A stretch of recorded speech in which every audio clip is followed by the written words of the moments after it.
주식 투자 강의에 참여하신 여러분들을 환영합니다. 주식 투자는 참 어떻게 생각하면 어렵고요. 어떻게 생각하면 참 쉽다고도 할 수 있겠습니다.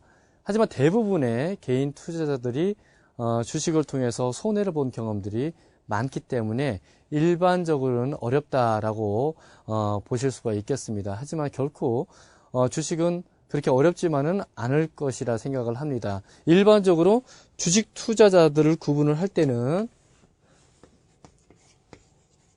외국인 투자자들과 국내 증권이나 연기금이나 이런 기관 투자자들과 그 다음 개인 투자자 이렇게 세 분류로 나눌 수가 있습니다. 이 중에서 가장 많은 돈을 가지고 있는 부류는 바로 이 개인 투자자가 되겠습니다. 하지만 가장 큰 힘을 가지고 있는 투자자는 바로 이 외국인 투자자입니다. 외국인 투자자의 우리나라 시가총액 비율로 봤을 때는 한 3%, 그래서 약 한 3분의 1 정도가 외국인들이 보유하고 있고요. 외국인들은 어떤 특정 종목들, 특히나 시가총액이 큰 종목들 위주로 집중적으로 공략을 하기 때문에 이들이 코스피 지수나 코스닥 지수를 리딩하는 능력은 기관이나 개인보다도 굉장히 뛰어나고요. 자, 상대적으로 개인은 가장 많은 돈을 가지고 있지만 개인은 각각 분류가 되어 있기 때문에 다 따로따로 놀기 때문에 그래서 모래와 같은 존재이기 때문에 힘이 합쳐지지 않기 때문에 돈이 합쳐지지 않기 때문에 힘이 상대적으로 적죠. 그 다음에 기관은 기관의 자금을 생각을 한다면 결국은 기관 자금은 개인의 돈일 경우가 되게 많죠. 왜냐하면 기관들이 운영하는 펀드의 경우에 개인들이 투자하는 거고요. 국민연금 같은 경우도 국민들이 낸 세금, 연금으로 운영이 되기 때문에 기관 자금은 결국 개인 자금입니다. 하지만 운영 주체가 기관이다 보니까 기관들은 그 돈을 집중으로 매매를 할 수가 있다는 거죠. 주식을 사거나 팔거나. 그래서 기관들 또한 외국인 다음으로 증시에서 큰 영향력을 미칠 수가 있는 것입니다.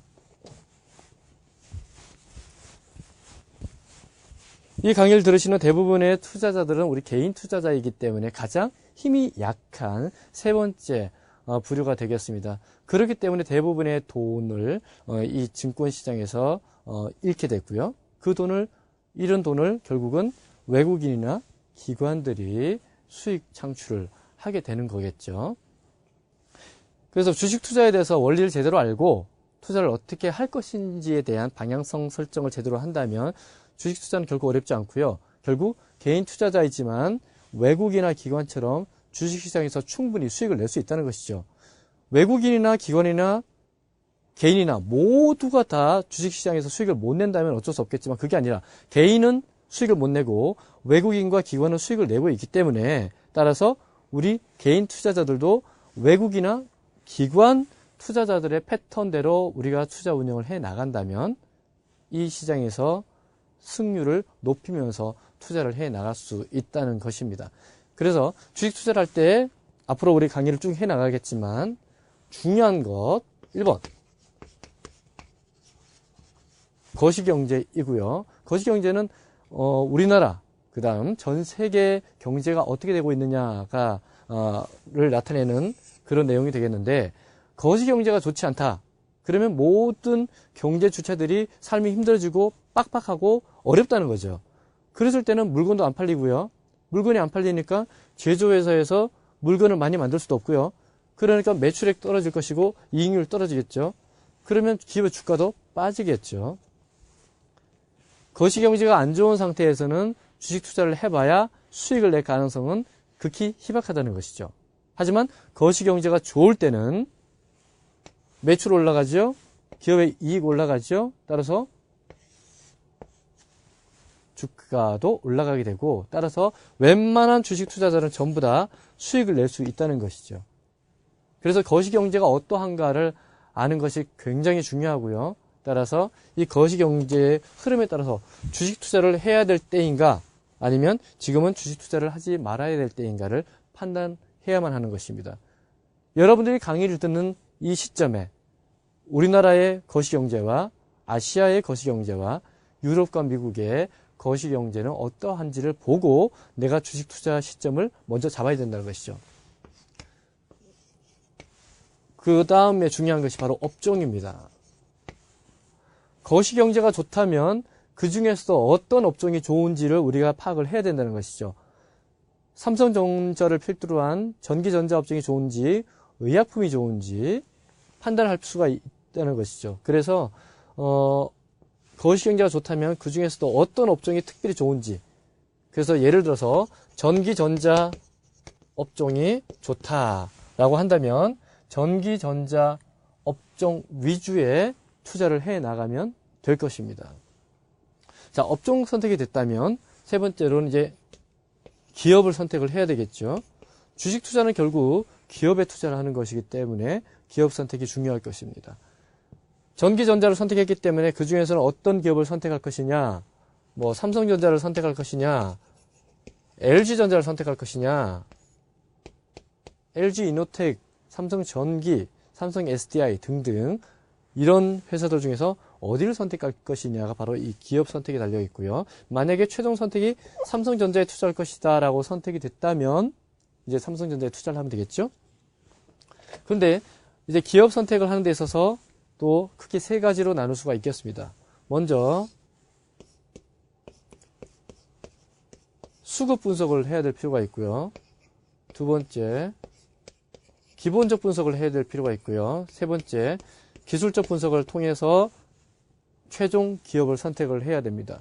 수급 분석은 아까 앞에서 말씀드린 것처럼 외국인과 기관과 개인 투자자들이 이 증시라는 시장에서 싸움을 하고 있는 것이죠. 그러면 그 싸움에서 가장 힘이 센 군대는 외국인이라고 했죠. 따라서 외국인의 수급, 그 다음 두 번째로 힘이 센 기관의 수급이 어느 쪽으로 집중되어 있는가를 확인할 필요가 있습니다. 외국인들이 삼성전자를 매도를 하고 있다. 그러니까 가장 힘이 센 외국인들이 삼성전자를 매도를 하고 있다면 주가가 올라갈 수가 없겠죠. 올라갈 가능성이 극히 희박하겠죠. 만약에 외국인과 기관이 동시에 삼성전자를 매도하고 있다. 누군가 매도를 했으니까 누군가 매수를 해야 하는데 그 매수의 주체는 개인이겠죠. 그러면 외국인과 기관은 매도를 했는데 개인들이 매수를 한다. 그러면 주가가 빠질 가능성이 거의 90% 이상이라고 보시면 되겠죠.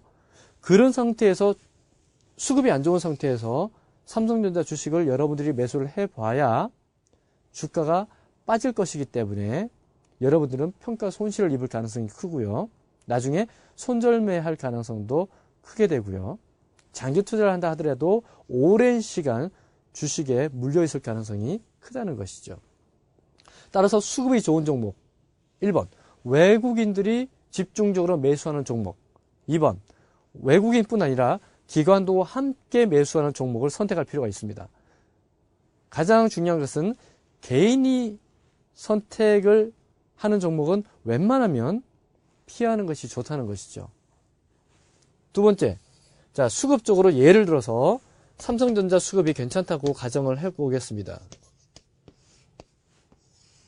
그러면 삼성전자의 기본적 분석을 해볼 필요가 있습니다. 삼성전자의 기업에 대한 가치 분석이 필요하다는 것이죠. 그래서 예를 들어서 지금 현재 삼성전자 주가가 145만 원이다. 기본적 분석을 해보니까 삼성전자의 목표 주가는 충분히 190만 원까지 가능하겠다라고 한다면 이제 삼성전자를 사서 145만 원에 사서 190만 원에 매도를 하면 되겠구나. 이만큼의 차익을 발생시킬 수가 있겠구나라고 분석하는 것이 바로 이 기본적 분석이 되겠습니다. 마지막으로 기술적 분석은 언제 매수하느냐 그리고 언제 매도하느냐가 바로 이 기술적 분석이 되겠습니다. 중요한 것은 삼성전자를 사는데 이 145만 원에 사는 것도 중요하지만 혹시나 주가가 좀 빠질 것 같다고 한다면 140만 원에 사는 게 더 좋겠고 135만 원에 사는 것이 더 좋겠죠. 그만큼 190만 원까지 간다고 가정을 했을 때는 그만큼 수익률이 높아지니까요. 그 다음에 매도 관점에서 이 190만 원에 매도할 것인지 만약에 내 목표 주가는 190만 원이라고 가정했을 때 향후 주가가 190만 원까지 갔을 때 그때 매도할 것이냐 아니면 그때 추이를 보고 주가 추이를 보고 조금 더 올라갈 가능성이 있다. 그러면 200만 원, 210만 원에 매도할 수 있다면 그만큼 더 수익률이 높아지는 거겠죠. 따라서 이 기술적 분석은 언제 주식을 살 것인가, 언제 주식을 매도할 것인지를 판단하는 기준이 되는 것입니다. 따라서 이렇게 주식 투자를 크게 봤을 때는 1번, 전 세계 경기가 어떠한가? 경기가 좋을 때 주식에 투자를 해야 수익을 거둘 수가 있다는 것이죠. 두 번째, 거시경제가 좋을 때 그러면 어떤 업종이 그 중에서도 가장 돈을 많이 벌 것인가를 판단을 하고, 그 업종 중에서도 그러면 어떤 기업이 가장 돈을 많이 벌고 성장을 크게 할 수 있는지를 판단을 해서 최종 기업 선택을 하는데, 기업 선택도 외국인과 기관과 개인의 수급을 먼저 보고, 두 번째로 그 회사의 기본적 분석을 통해서 그 회사가 얼마나 재무적으로 탄탄하고, 그 다음에 그 회사가 얼마큼 성장할 수 있을 것인가를 판단하고, 그 회사의 현재 주가와 목표 주가의 이 괴리감을 보고 내가 최종 이 회사를 매수해야겠다라고 판단할 수가 있고, 마지막으로 기술적 분석을 통해 가지고 그러면 내가 이 종목을 언제 매수할 것인가, 그 다음에 이익 실현한 후에 그러면 최종 언제 매도할 것인지를 판단하는 것, 기술적 분석까지가 핵심이 되겠습니다. 이 핵심에 대한 내용을 향후 주식 투자 과정을 통해서 여러분들은 쭉 하실 것이고, 이런 과정을 원활하게 진행을 한다면 여러분들은 외국인 투자자와 기관 투자자처럼 주식시장에서 계속 수익을 내는 그런 존재로 투자를 해 나갈 수가 있다는 것이죠. 자, 먼저 보시면 여기 차트는 2013년 5월 24일 기준으로 해가지고 미국 세인트루이스 연방은행의 모니터리 베이스인데, 이 모니터리 베이스가 바로 본원 통화가 되겠습니다.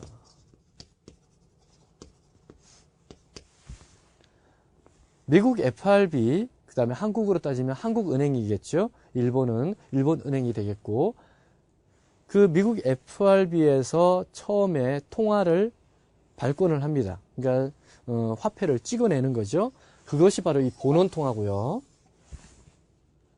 본원 통화가 이제 은행에 풀리기 시작합니다. 첫 번째로 풀리는 단계가 M1이라는 단계로 풀리게 되고요. 그 다음 풀리는 단계가 M2, 그 다음 단계가 M3. 우리나라 같은 경우는 부르는 내용이 조금 틀린데요. 본원 통화에서 그 다음 과정이 M1, 그 다음 과정이 M2, 그 다음 과정이 이제 유동성 중에서 파이낸셜 유동성이라 그래가지고 금융기관 유동성 LF, 그 다음 리퀴디티 유동성이라 해서 총 유동성 L까지 이렇게 나타내고 있습니다. 이 본원 통화, 이 그림에서 보시는 것처럼 이 본원 통화가 높아지고 있죠. 이 말은 국책은행에서 미국의 경우에는 이 FRB에서 돈을 계속 찍어내고 있다는 것이죠. 2013년 5월 26일 기준으로 해가지고 미국에서는 끊임없이 돈을 찍어내고 있죠. 양적 완화라는 것으로 해가지고 경기 침체를 막기 위해서 많은 돈을 찍어내고 있습니다. 그것이 바로 이 본원 통화가 이렇게 증가하고 있다고 보시면 되겠죠. 미국 금융위기가 터졌던 2007년, 2008년도 본원 통화 양에서 대비했을 때는 어마어마한 양이 높아졌고요. 거의 볼까요? 3,100 빌리언 달러 정도 되겠네요. 금융위기 터지기 전에는 한 800 빌리언 달러 정도 됐는데요. 그럼 8432 약 4배 정도의 본원 통화가 증가를 한 것이죠. 그럼 돈이 많이 풀렸기 때문에 그러면 M1, M2 이렇게 이제 계속 돈이 확대가 되면서 전문용어로는 신용이 확대가 되면서 그 돈이 사회 구석구석으로 침입을 하는 거죠. 부동산으로 갈 수도 있고요. 주식으로 갈 수도 있고요. 산업자본으로 들어갈 수도 있고요. 그래서 그 돈이 풀려서 경기가 커나가는 거죠. 경기가 좋아지는 것이죠. 하지만 문제가 있죠.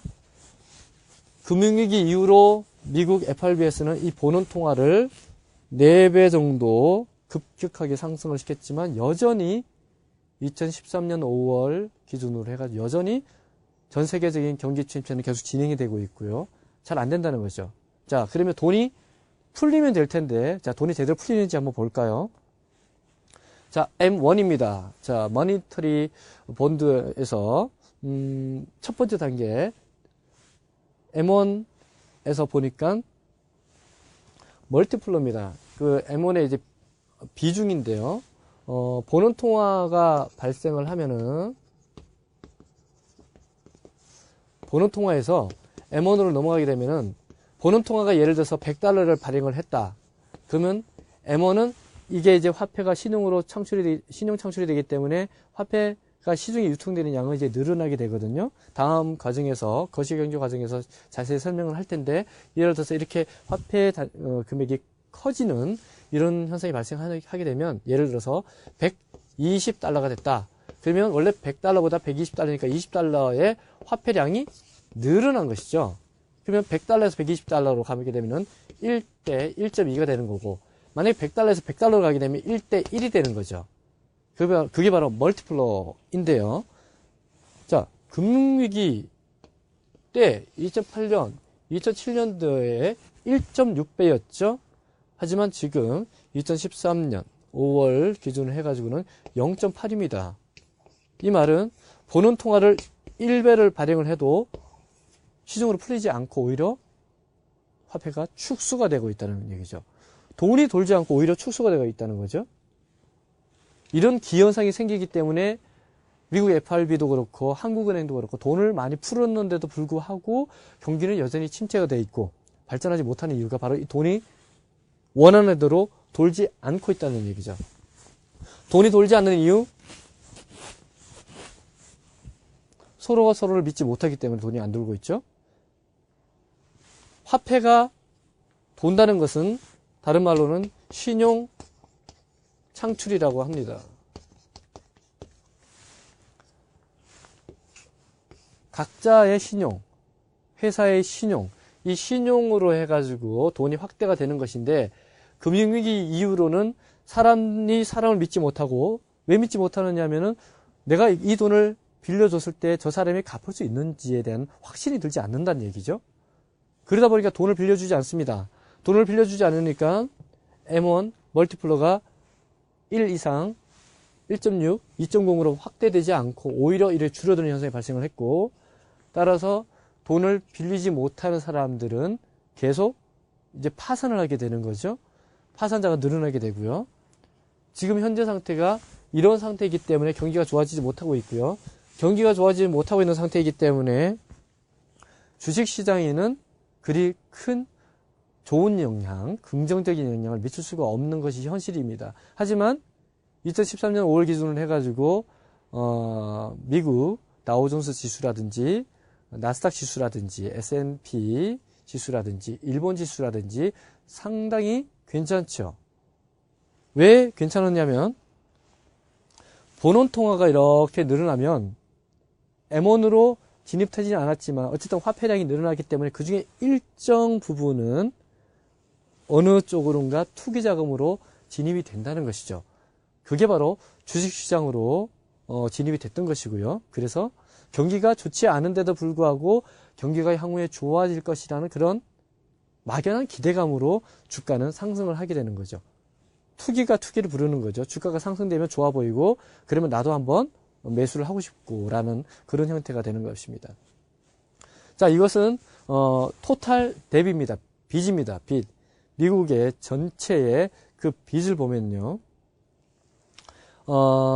금융위기가 터지는 초기인 2007년 12월 기준으로 해가지고는 GDP 대비해가지고 380%였고요. 2009년 6월 기준으로 해가지고는 410%였고요. 2012년 12월 기준으로 해가지고는 390%입니다. 자, 그러면 2007년보다 2012년도에 전체 규모의 빚은 380에서 390으로 10%가 더 늘어났죠. 자, 빚의 구성을 보면은 파란 것은 프라이빗이고요. 개인, 기업, 빨간 게 퍼블릭입니다. 바로 국가 빚이라고 볼 수가 있겠죠. 그러면 금융위기 이전에는 291%가 프라이빗의 빚이었고 퍼블릭은 89%였지만 2012년도를 보니까 프라이빗은 291에서 251로 40%가 다운이 됐고요. 하지만 퍼블릭 쪽으로는 89%에서 139%로 40% 성장을, 약 40% 정도 성장을 했습니다. 자, 이 말은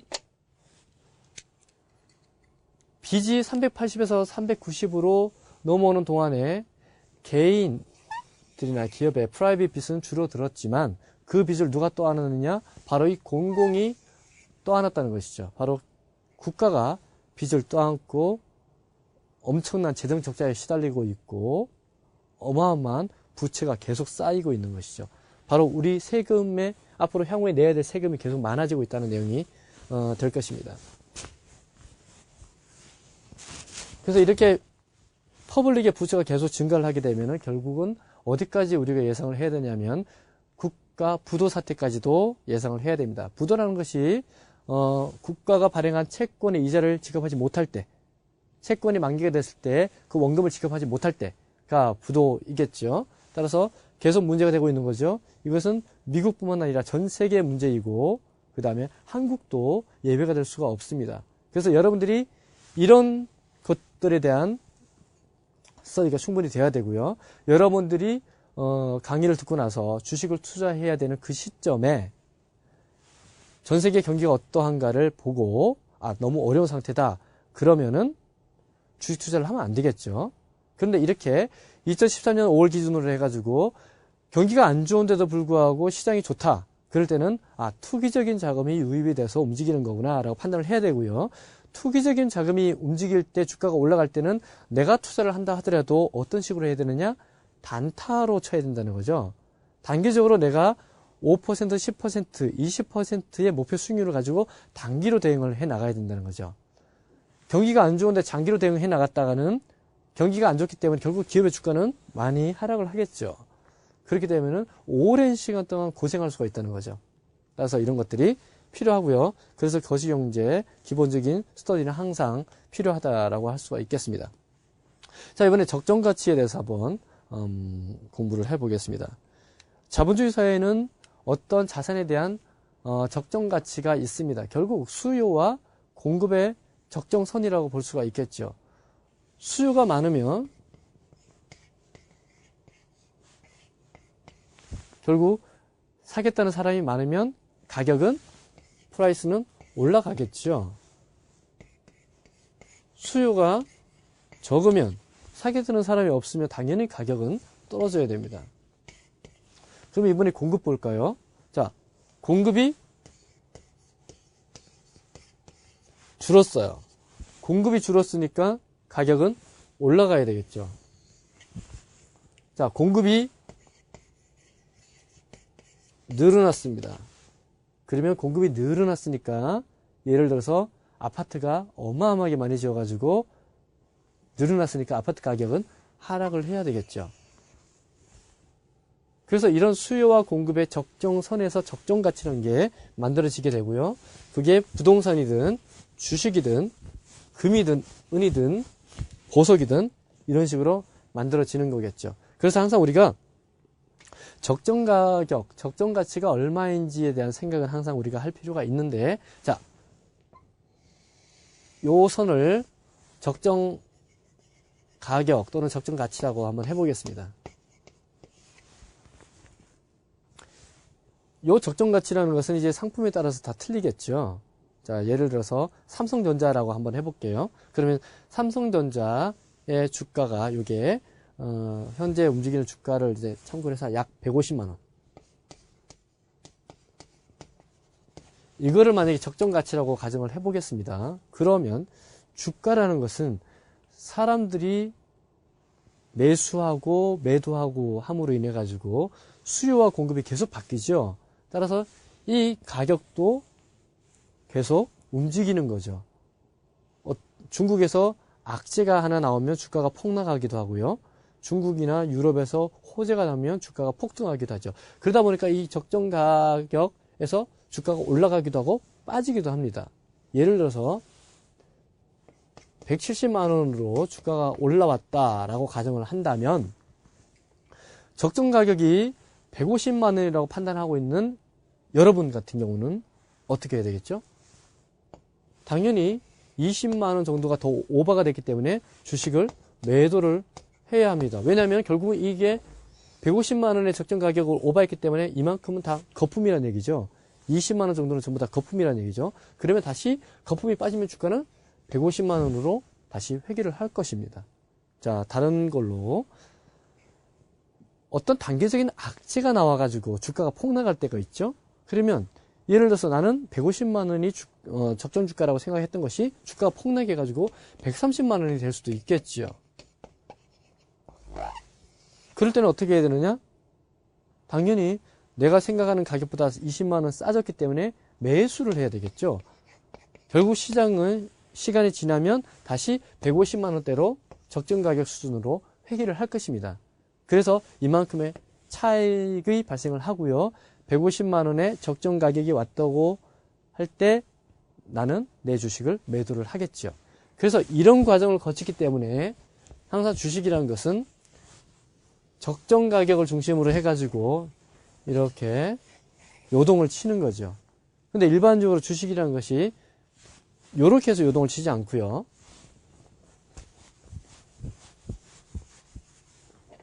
성장하는 기업이라면 이런 관점에서 주식이 요동을 치겠죠. 왜 적정 가격, 적정 가치가 우상향으로 가냐면 기업이 돈을 많이 벌면 그만큼 기업의 가치가 높아지겠죠. 그러면 바로 기업 가치의 바로미터인 이 주가가 함께 움직이는 거겠죠. 자, 2000 예를 들어서 7년, 그 다음에 2009년, 2013년 돈을 계속 많이 벌어와서 만약에 이 삼성전자가 2007년보다 2013년도에 더 많은 돈을 이만큼 벌었다는 거죠. 그럼 당연히 주가는 더 높아져야 되는 거죠. 더 많은 돈을 벌었으니까.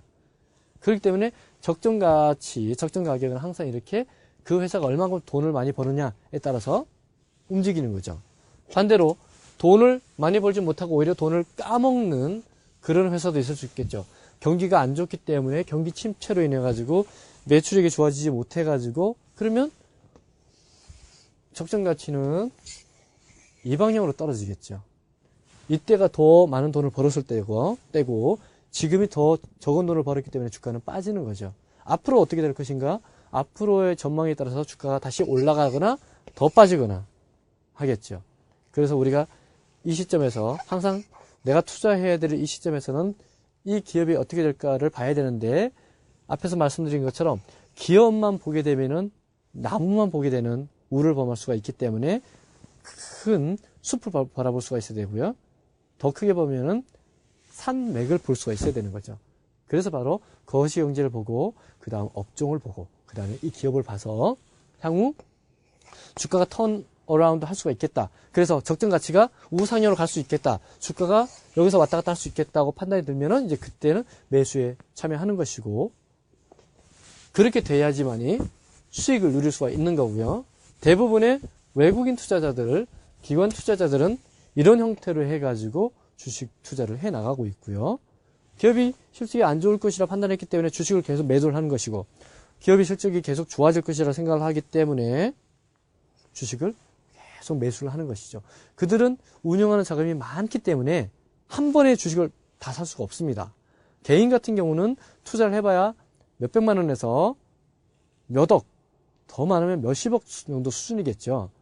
그 정도 수준은 삼성전자 같은 경우는 바로 매수가 가능하겠죠. 하지만 외국인과 기관 투자자들은 수천억, 수조 원, 수십조 원, 수백조 원을 운영하기 때문에 하루 만에 살 수가 없죠. 그래서 분산해서 분할로 매수하고 그다음에 분할로 매도를 하는 거겠죠.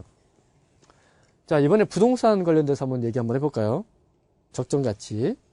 자, 부동산도 동일하게 자산이니까요.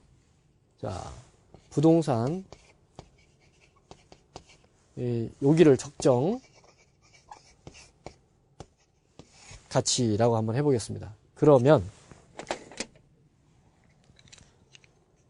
2013년 5월인 지금 같은 경우는 우리가 금융위기 이후에 아파트 하락을 직접 목도를 했고요. 물론 아직도 지방에서는 버블이 형성되고 있는 곳이 있긴 하지만 그것은 제가 개인적으로 생각할 때는 투기자금이 유입됐기 때문에 그 시장이 조금 반짝하는 것이라고 생각을 하고요. 큰 그림에서는 경기가 안 좋아지는 추세에서는 부동산 가격이 올라갈 수가 없겠죠. 하지만 2007년, 2008년 금융위기 이전으로 돌아가 보면 지금 우리가 생각하는 부동산하고 그때의 부동산은 천지차가 나죠. 그때는 무조건 부동산을 사야 되는 그런 분위기였고 진짜 산 사람들은 돈을 많이 벌었고요. 하룻밤 자고 나면 1,000만 원, 2,000만 원씩 올라가는 추세였으니까. 자, 그래서 제가 이전에 2008년도에 강의를 할 때 이 부동산 관련돼서 한번 강의한 내용이 있는데요. 그때 내용이 바로 이렇습니다. 자, 부동산 적정 가치를 여기다 보는데 자, 서울 반포에 50평 아파트라고 한번 해보겠습니다. 당시에 평당 4천만 원 이상 됐었거든요. 근데 4천만 원 정도로 계산을 하고요. 그러면 4천만 원에 50평이니까 4, 5, 20이죠. 그러면 요 가격은 20억입니다. 자, 당시 거래됐던 가격이 요 정도라고 생각을 하고, 자, 이것이 적정 가격인지 아닌지는 각자가 다 틀리겠죠. 하지만 적정 가격이라고 가정을 하고 시작을 하겠습니다. 자, 20억입니다. 그러면 20억이면 일반적으로 투자자들이 이 아파트를 사가지고 자기가 살 수도 있지만 일반적으로는 1가구 2주택 이상은 대부분이 시세 차익을 위해서 투자를 하는 것이죠. 그러면 내가 20억이 사가지고 언젠가는 내가 이걸 팔아서 이익을 챙겨야 되는 거죠. 그러면 투자했던 사람 입장에서는 기대 수익률이 몇 %인가에 따라서 그리고 내가 언제쯤 매도하겠다는 것에 따라 가지고 수익률이 다 차이가 날 것입니다. 자, 당시에 일반적으로 서울 강남권 같은 경우는 연 수익률이 15% 정도가 평균치가 나왔다고 하고 있는데 10%로 기대 수익률로 가정을 해서 한번 보겠습니다. 자, 20억을 가지고 기대 수익률 연 10%. 자, 그러면요, 72로 나누게 되면은 7.2년, 계산의 편리를 위해서 7년이라고 하겠습니다. 7년이 지나면 요 20억은 더블이 돼서 40억이 됩니다. 그리고 나서 7년이 또 지나면 또 더블이 돼서 80억이 됩니다. 또 7년이 지나서 2배가 되고요. 160억. 7년이 3번 지났으니까 37이 21. 자, 반포 20억짜리 아파트를 사가지고 21년을 보유하고 있으면 기대 수익률 10%로 160억이 되겠네요.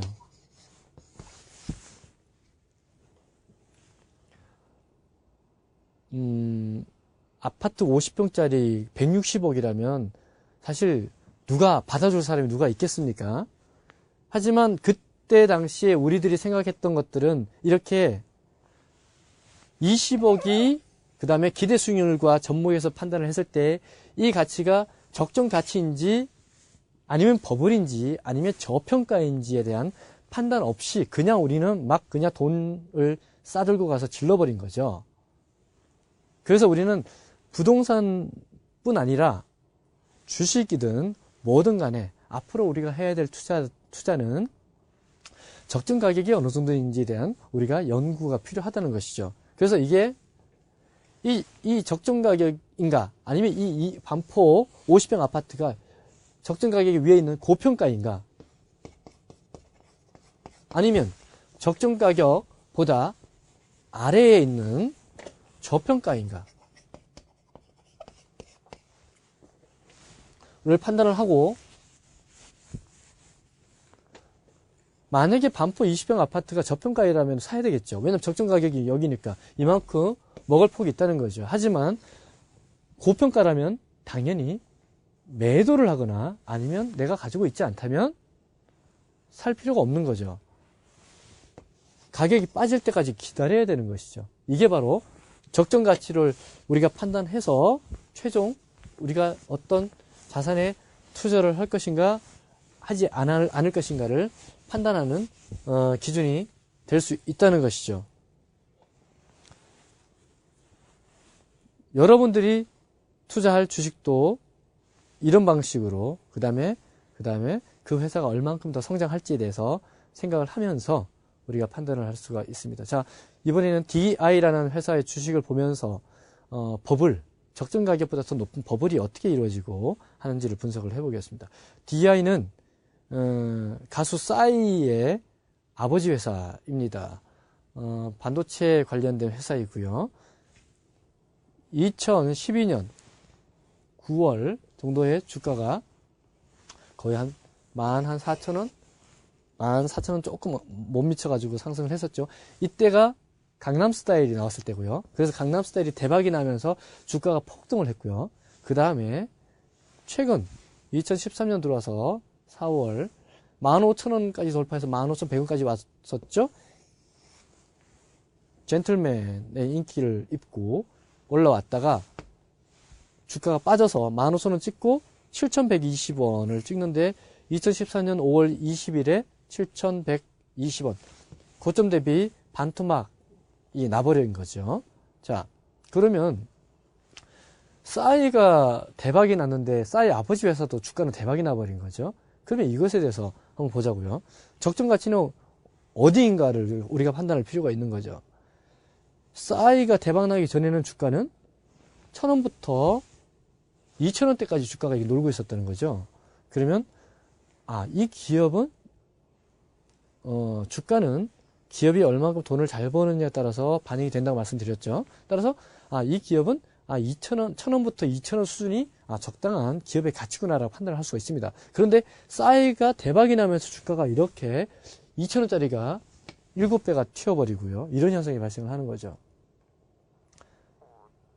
자, DI는 싸이의 아버지 회사라는 것 빼고는 싸이와 관련된 것이 하나도 없습니다. 싸이가 대박이 나도 DI의 매출이 늘어나거나 순이익이 늘어나지는 않습니다. 자, 싸이가 소속되어 있는 YG 엔터테인먼트의 주가를 한번 볼까요? 자, 싸이가 대박이 나면서 작년에 YG는 108,700원까지 상승을 합니다. 자, 최근에 젠틀맨이 다시 인기를 얻으면서 올라갔지만 이전 고점까지 가지도 못하고 여기서 꺾이면서 지금 2013년 5월 20일 기준으로 해가지고 66,800원에서 움직이고 있는 거죠. 자, 싸이가 소속된 곳이기 때문에 싸이가 대박이 나면은 YG 엔터의 실적도 좋아지겠죠. 그러면 YG 엔터의 주가도 거기에 반영이 되겠죠. 그런데 싸이가 소속된 회사는 오히려 이번에 젠틀맨 효과로 인해서 강남스타일에 미치지도 못했는데 싸이가 소속되지도 않은 단순히 아버지 회사라는 것 때문에 DI는 오히려 강남스타일보다 더 상승했다가 전고점을 돌파했다가 빠지는 현상이 발생을 한 거죠. 그렇다면 결국은 이 DI는 투기자금이 유입됐다는 거고 고평가라는 거죠. 자, 고평가이기 때문에 고평가는 주식을 가지고 있는 사람 입장에서는 매도를 해야 되는 거고 주식을 가지고 있지 않는 사람 입장에서는 매수를 하면 안 되는 거죠. 하지만 내가 투기적인 기질이 조금 있다. 그러면 한번 매수를 참여를 해보고 싶다고 한다면 단기 대응을 해야 되는 구간인 거죠. 왜냐하면 언제든지 내가 던지고 나올 수 있는 그런 것들이 필요한 거죠. 이 DI 주주 구성을 보니까 박원호 씨가 이제 싸이의 아버지 되시고요. 그다음에 이예숙 씨는 싸이 아버지의 모친이시니까 싸이의 할머니가 되겠죠. 결국은 이제 싸이 아버지 회사이지만 싸이가 여기 주식을 가지고 있는 것도 아니고요. 따라서 싸이와는 친족 간의 결합 외에는 아무런 연관성이 없다는 것이죠. 항상 시장은 이렇게 적정 가치를 기준으로 해가지고 고평가와 저평가를 위아래로 움직이고 있습니다. 그래서 가장 우리가 주식 투자를 할 때 가장 좋은 거는 언제 하는 것이냐면 적정 가격에 대해서 우리가 항상 생각을 하고 있다가 그 적정 가격 대비해서 주가가 고평가든 저평가 영역에서 이렇게 항상 움직일 수가 있는데 어떤 기업이 주가가 있다가 어떤 악재가 터지거나 아니면 호재가 터지거나 했을 때 주가가 내가 이 종목을 사고 싶은데 지금 여기 있어서 조금 더 싸게 사고 싶은데 기업에 크게 영향을 미치지 않는 단기적인 악재가 터졌을 때 주가가 폭락할 수가 있죠. 이럴 때 주식을 매수하든가 아니면 이 주식을 여기 와 있지만 이 회사의 성장성이 너무나 뛰어날 것이기 때문에 내가 주식을 매수를 해가지고 한번 크게 수익을 한번 내보겠다는 이런 전략으로 일반적으로 진입을 하는 것이 맞고, 대신에 고평가 영역에서 주가가 이렇게 움직일 때는 가능하면 매수를 하지 않는 것이 맞는 거죠. 왜냐하면 내가 이 고평가 영역에서 나보다 더 이거를 바보 게임이라 그러는데요. 내가 여기서 매수를 하게 되면은 나보다 더 바보한테 더 높은 가격에 팔 수 있는 능력이 있어야 되는 거죠. 왜냐하면 계속 고평가에서 움직이는 거잖아요. 과거에 16세기, 17세기 네덜란드 튤립 버블이 생겼을 때 튤립 한 구근 하나에 집 세 채 값이 됐다 그러거든요. 그때 당시도 똑같은 이런 생각인 거죠. 나보다 더 바보한테 내가 이거 팔 수 있다는 거죠. 이런 개념으로 갈 수 있을 때 이게 가능한 거고요. 그럴 만한 자신감이 없다면 이렇게 고평가 영역에 있는 이런 주식들은 매수를 하면 안 되고 그냥 쳐다만 봐야 되고요. 그 다음에 주식 상장되어 있는 종목이 약 2,500개나 되기 때문에 이 중에서 우리가 저평가된 종목, 살 수 있는 종목들은 아주 많이 있다는 것이죠. 굳이 꼭 이 고평가 영역에서 움직이는 주식을 꼭 사야 될 필요는 없다는 것이죠. DI 실적 한번 볼까요? 2011년, 2012년 30억씩 적자가 났네요. 적자 난 회사는 기존에 가지고 있는 돈을 다 까먹고 있다는 거죠. 주가가 그렇게 올라갈 이유가 없는 거죠. 계속 투기 자금에 의해서 주가는 계속 움직이는 거죠. 앞에서 제가 거시경제 말씀을 드렸는데 이제는 대형주 몇 개를 한번 보면서 거시경제가 얼마나 중요한지 한번 검토를 해보겠습니다. 거시경제가 좋지 않은 상태에서 내가 이 회사는 대기업이기 때문에 망하지는 않겠지라는 생각으로 단순하게 주식을 사서 될 일이 아니다라는 것을 한번 보겠습니다. GS건설입니다. GS건설 19만 9천 원까지 올라갔는데 그게 2007년이었네요. 2007년도 19만 9천 원짜리가 2013년 5월 20일 기준으로 33,300원입니다. 금융위기 이후로 부동산 가격 폭락, 그 다음에 분양 안 되고 하기 때문에 건설회사 주가는 안 줄 수밖에 없겠죠. 그래서 GS건설은 망하지는 않겠죠. 제가 볼 때도 망하지 않습니다. 하지만 주가를 고점에 샀을 때의 그 고통은 이루 말할 수가 없다는 것이죠. 수년 아니면 10년 이상 고통을 동반할 수도 있다는 거죠. 그래서 거시경제가 어떻게 될까? 그 중에서도 GS건설은 건설업종이기 때문에 향후 건설업종이 어떻게 될까를 우리가 생각을 해보고 주식을 사든지 말든지 해야 된다는 거죠. 자, 19만 9천 원짜리가 3만 3천 원 왔다고 그러면 싸다고 그냥 막 사면 되느냐? 꼭 그것도 아닙니다. 3만 3천 원짜리가 만 원 이하로 빠질 수도 있습니다. 그럼 바로 3분의 1 통화 또 나는 거죠. 중요한 것은 GS건설의 기업의 주가가 튀어 올라갈 수 있는지를 판단하는 것이 중요한 거죠. 실적 한번 볼까요? 2011년도에는 4,120억 순이익 났던 것이 2012년도에는 1,190억 순이익이 났죠. 적자는 아니지만 순이익이 이렇게 4분의 1 토막으로 줄어들면 주가는 같이 함께 폭락합니다. 그 다음에 2013년 1분기 실적 나온 거 보니까 매출 1.48조 원에 영업 손실이 마이너스 5,500억 원, 분기 손실이 마이너스 4,100억 원에 이르고 있습니다. 지금 이제 계속 적자가 이제 본격적으로 발생을 하고 있죠. 그래서 향후 주가가 지금 현재 주가가 33,000원이라고 해가지고 이게 고점 대비 많이 빠졌기 때문에 싸다 이렇게 판단할 수 있는 근거는 없다는 거죠. 차라리 나중에 이 회사의 실적이 좋아지면서 좋아지는 것을 확인한 후에 조금 더 높은 가격에 주고 사는 것이 더 안정적이라는 거죠. 주식을 사가지고 바로 수익 나는 구간으로 진입하는 것이 좋지, 싸다고 생각해가지고 샀다가 주가가 한참 빠진 후에 다시 올라가서 이렇게 하는 것보다는 이게 더 낫다는 거죠. 더 높은 가격에 주고 샀다 하더라도 그게 더 심리적으로도 그렇고요. 투자 원칙에도 더 부합한 방식이 되겠습니다. 이번에는 LG전자입니다. LG전자 스마트폰 시장에서 뒤처지면서 애플과 삼성에게 뒤처지면서 주가가 16만 8천원 찍고 나서 86,600원으로 2013년 5월 20일에 가격이 형성되고 있습니다. 최근 들어서 스마트폰 시장에서 조금 선전을 하고 있는 관계로 주가가 이제 반등을 하고 있는 상태죠. 향후에 어떻게 될지 반등을 할지는 조금 더 지켜봐야 되겠고요. 어쨌든 지금 현재는 스마트폰의 영향으로 주가는 많이 빠졌다. 결국은 LG전자는 향후에 스마트폰 시장에서 옵티머스 G나 옵티머스 프로가 어떻게 많이 팔릴 것인지에 대한 우리가 검토가 돼야 되고요. 그게 거기에 대한 확신이 있을 때 매수를 해가지고 참여하면 수익이 날 수 있다고 생각을 합니다. 자, LG화학입니다. 58만 3천원 2011년도에 찍고 나서 지금 28만 1천원입니다. 2013년 5월 20일 기준이고요. 아직까지도 추세는 계속 우하향 추세입니다. 금융위기 이후로 중국의 경기 별로 안 좋고요. 그 다음에 원래 58만 3천원 찍을 때의 기대감은 뭐였었냐면 바로 전기차입니다. 하지만 시간이 이렇게 지나고 나서 전기차 별로 팔리지 않았고요. 미국의 GM조차도 전기차를 그렇게 공격적으로 만들지 않았습니다.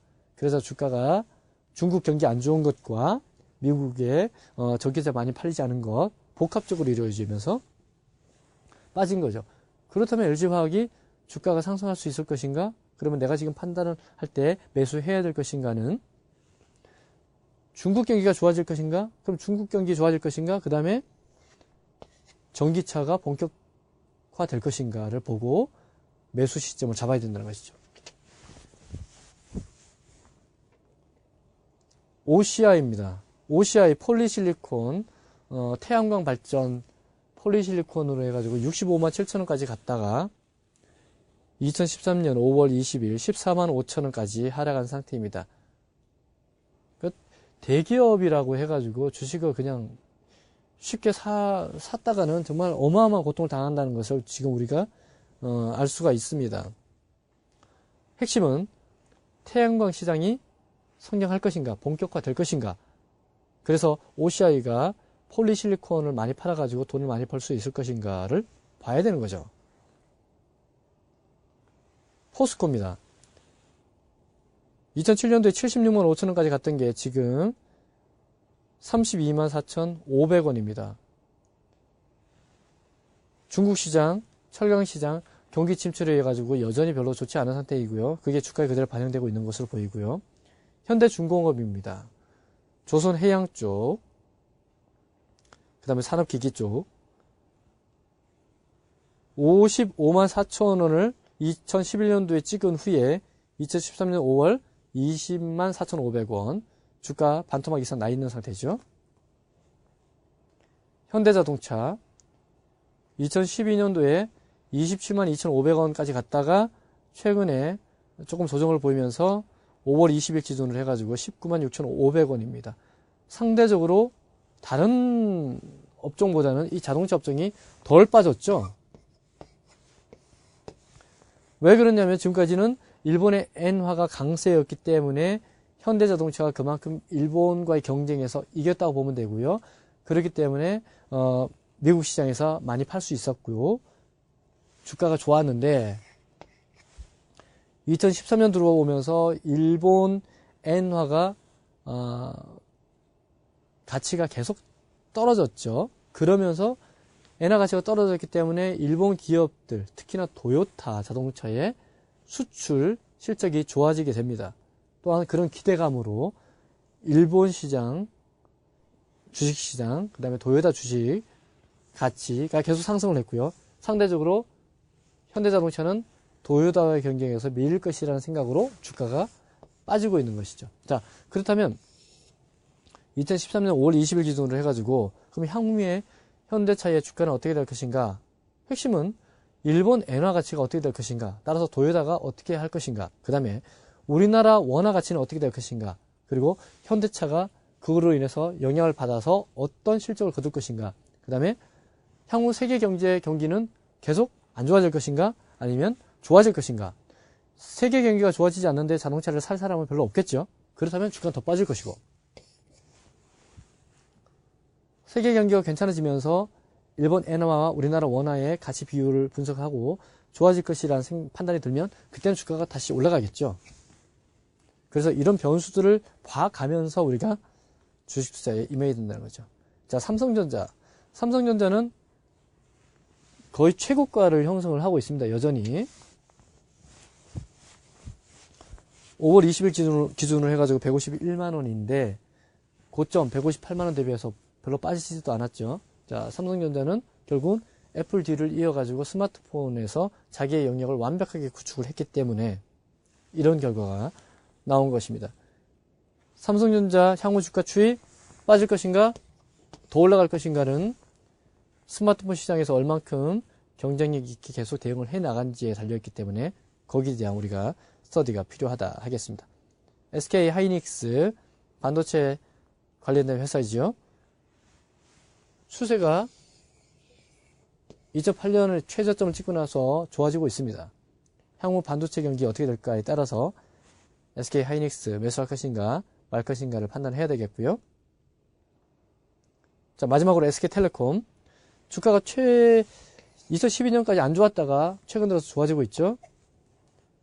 이거 텔레콤 회사이기 때문에 결국 이제 스마트폰 사용자가 많아지면서 그만큼 돈을 많이 벌 수 있다는 그런 기대감으로 주가가 오른 것 같고요.